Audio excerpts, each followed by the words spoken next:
नागपूरमधून एक ब्रेकिंग बातमी येते। नागपुरातील बाल सुधार गृहामध्ये बंदिस्त असलेली 3 मुलं पळून गेली आहेत। कपिलनगर पोलीस स्टेशन हद्दीमध्ये असलेल्या पाटणकर चौकामध्ये बाल सुधार गृहातली ही घटना आहे। इथे हे बाल सुधार गृह आहे आणि यामधली जी 3 मुलं आहेत ती पळून गेली आहेत। एवढी सुरक्षा असूनही काल दुपारी 3 मुलांनी खिडकी तोडून पळ काढल्याचं कळतंय। या प्रकरणी गुन्हा दाखल करण्यात आलाय। पोलिसांकडून मुलांचा शोध सुरू आहे। भर दुपारी ही मुलं पळून गेल्यानंतर ती मुलं कुणाच्याही नजरेस कशी पडली नाहीत असा प्रश्न आणि आश्चर्य आता या पार्श्वभूमीवर व्यक्त केलं जात आहे। तर याबाबत आपण अधिक माहिती जाणून घेऊ आमचे प्रतिनिधी उदय यांच्याकडून। उदय, नागपुरामधली ही एक धक्कादायक बाब मानली जाईल। बाल सुधार गृहामधून 3 मुलं पळून गेली आहेत। काय सध्याची अपडेट?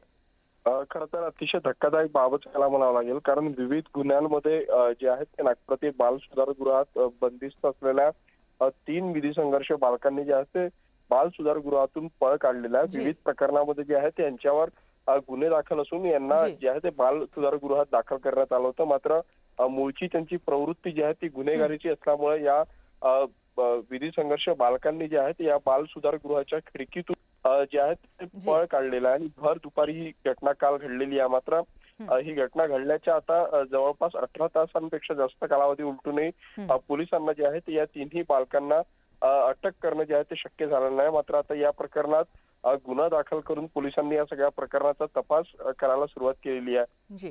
तर या बाल सुधार गृहामध्ये जे आहे ते अनेक पोलीस कर्मचारी तैनातीवर असतात। यावर शासनाचा लाखो रुपये खर्च केला जातो। मात्र दर काही महिन्यानंतर अशा घटना समोर येतात आणि या बाल सुधार गृहातून जे आहे ते विधी संघर्ष ग्रस्त बालक जे आहेत ते पळून जातात। आता ही पुन्हा एकदा घटना घडलेली आहे। त्यामुळे खरंच हे बाल सुधार गृह सुरक्षित आहे की नाही यावर आता या निमित्तानं पुन्हा एकदा प्रश्नचिन्ह निर्माण झालेलं आहे। जी, नक्कीच उदय, धन्यवाद तुम्ही दिलेल्या माहितीसाठी।